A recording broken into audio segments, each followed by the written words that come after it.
Sa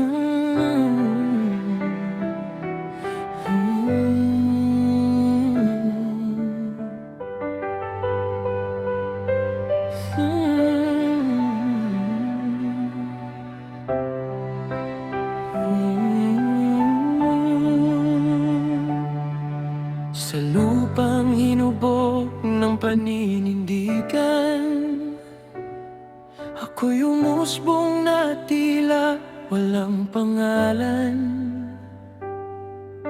Tinahak ang daang di ko lubos alam, mga matang saksi sa dilim at liwanag. Mga tanawing ginto, mga anyong abot, katotohanang minsan ay ayaw ko. Sa pagitan ng tama at maling anyo, ako'y nahulog, ngunit muling tumayo.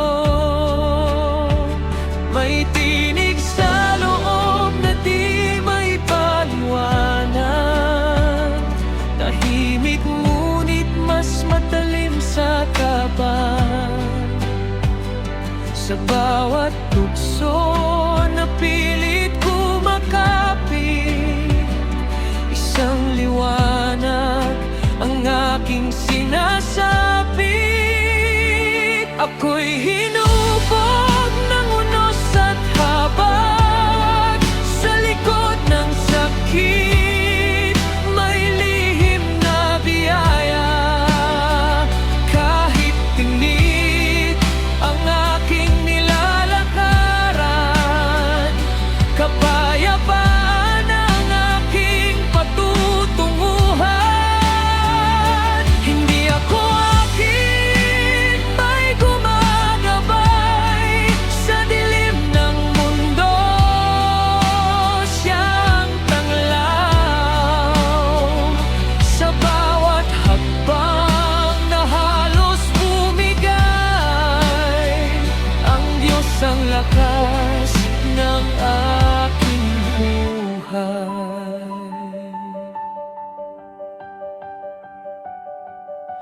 Iniwan ko ang ingay ng lumang daan, mga aninong pilit akong kinukulong.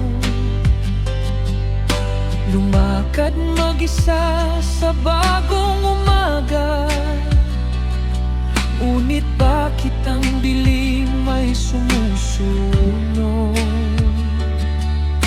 Mga matang hindi ko hinahanap, ngunit ipinapakita ang sugat ng lahat.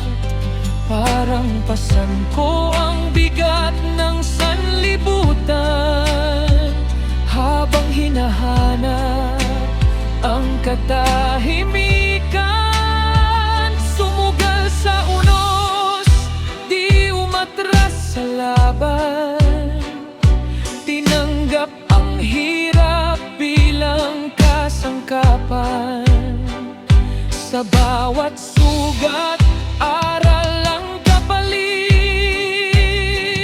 Sa bawat luha, lakas ang kapalit.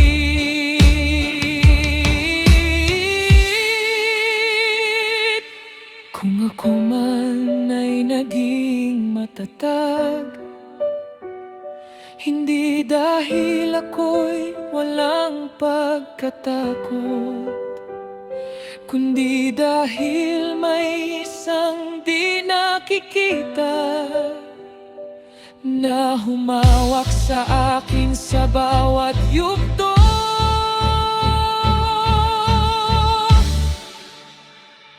Ako'y hinubog ng apoy at hirap upang maging ilaw sa gitna ng dilim.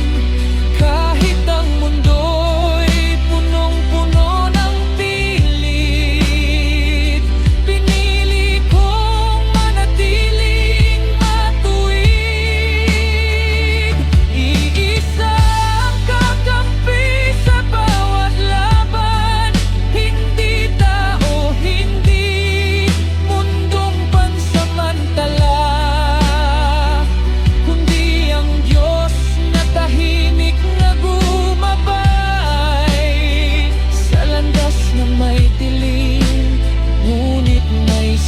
buhay.